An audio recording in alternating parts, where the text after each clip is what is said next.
Hi everyone, welcome back to Grandpa Mark's Hobbies and a how-to on how I'm using the new Gaahleri Swallowtail SD side feed, siphon feed airbrush.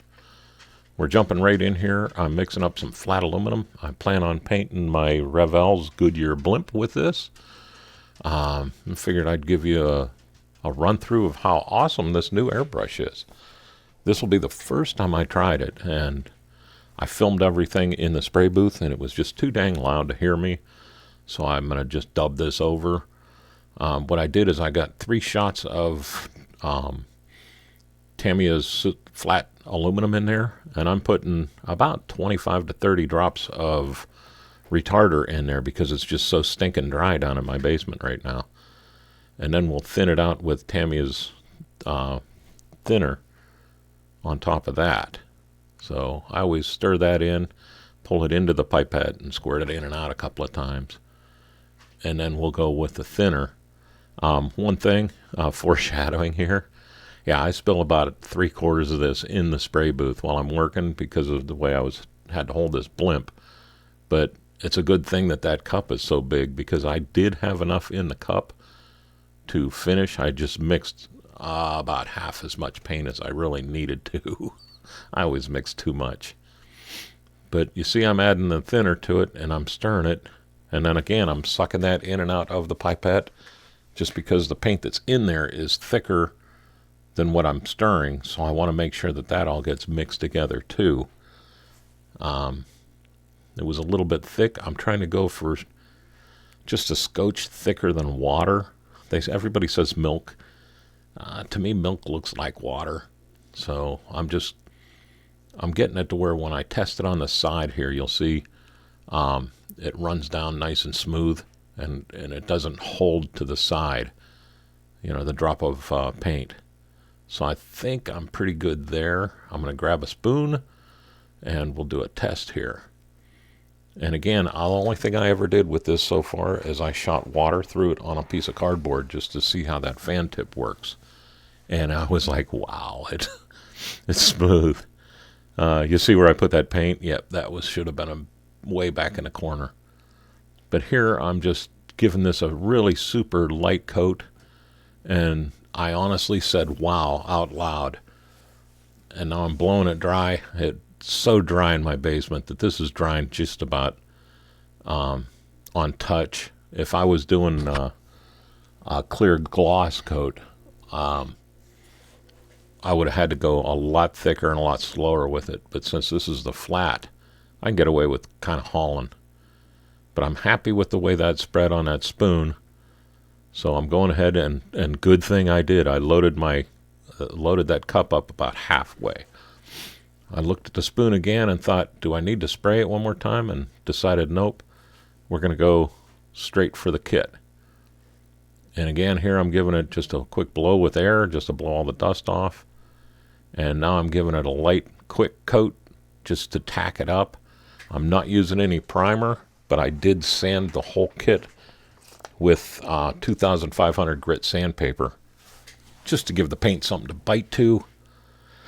For some reason, I've always had bad luck when it comes to Tamiya paints and using different primers. Some people get away with it.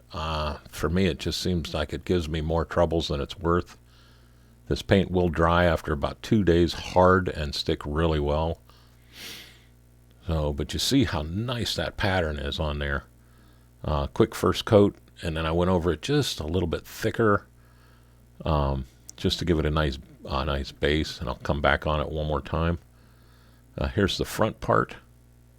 And again, I'm just giving it a nice quick shot, and that brush feels so good.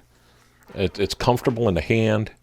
It works just like the other Swallowtail, but it gives you the option of going with a cup or with a siphon. If I'm clear coating, I'm going to have this set up on the siphon feed. But the one thing that impressed me with this, I'm using a 0.5 millimeter tip and the fantail, and it gives such a nice spray pattern. I can't wait to paint gloss car body with this thing because of how smooth it just comes out of that gun. You got to watch putting it in a pot to hold it. It just barely fits in there, but it does. It holds. I did knock it out of there once, and that was my own fault. I'm just blowing this off with air now. Kind of looks like a submarine that way, doesn't it? But had a little schmutz on there. And now we're going to go with the base coat real quick. You can see that thing. It looks like it's dumping out a ton of paint, but I think it's just the reflection in the light because I am going kind of quick and kind of light with it. But look at that. I mean, that is a beautiful tack coat. And it is, I'm looking at it right now thinking, wow, was that even? Forgot the tail. Come back, hit that. Again, I'm glad it wasn't gloss. That would have given me some overspray. But I'm looking it over, and I'm thinking, yeah, that is beautiful. And as I'm doing this, it's already dried. Like I said, I'm in where my furnace is, and it's pretty dry in the house right now. So we're going to go ahead and give it a nice coat. And look at the spread on that with that fan, or with the fan tip on there. Smooth as silk. I feel like I'm painting a car with it. It's giving me that nice of a spread and covering enough surface to where I am so even. I mean, look, I'm just tickled to death right now. I always forget the bottom. So again, I'm looking. Everything looks good. The fins look okay. I think I'm going to hit them again, but it's dry already. Now this dang thing was just tough to hold, but again, I blew everything off with the air first, and I'm using the Serenair air compressor just because I wanted to see if it could keep up with the 0.5 millimeter tip, and it did no problem. I shot it at max pressure, which I'm looking right now is 27 psi, and it's flat. There we go. You see I spilled it, and right now my ADD is saying you need to clean that up, but my smart part of my brain is saying you got paint in that cup that's still great. Let's not let it dry. So we're going to go ahead and keep on spraying, even though that puddle's staring at me saying clean me up. And this is why I use a tote for my spray booth, is I can be a slob sometimes, but it works great. Look at how nice that's covering. Again, first coat, and it's just rocking. No problems at all with this thing. And I kind of thought it was going to be a little harder than it was to clean the brush. I didn't film cleaning it, but I'll tell you what, it cleans. I was done cleaning in I think 10 minutes with Zach with me, and we were talking about it and what I was doing and how I was cleaning it. I think I would have been in and out of here in under 5 minutes if I was just going to town with it and cleaning it. But dang it, man, you can't ask for a better, smoother cover than that. So now I'm going to move this thing. I'm looking close. You see I cleaned up. Now we're going to go on the small part here. Still got the 0.5 millimeter tip, so I'm blowing it off, and now I'm giving it just a little, real light pull on that trigger to paint it, and boom, it's done, painted, covered, and looks great. Now we're doing the gondola bottom, which to me looks just like the captain's gig on the USS Enterprise. Yeah, I'm a nerd. But again, small part. I'm not wasting a whole lot of paint because I'm not pulling that hard on that trigger. So it's keeping it in tight and moving fast, and boom, it's done. So I'm super impressed with this gun.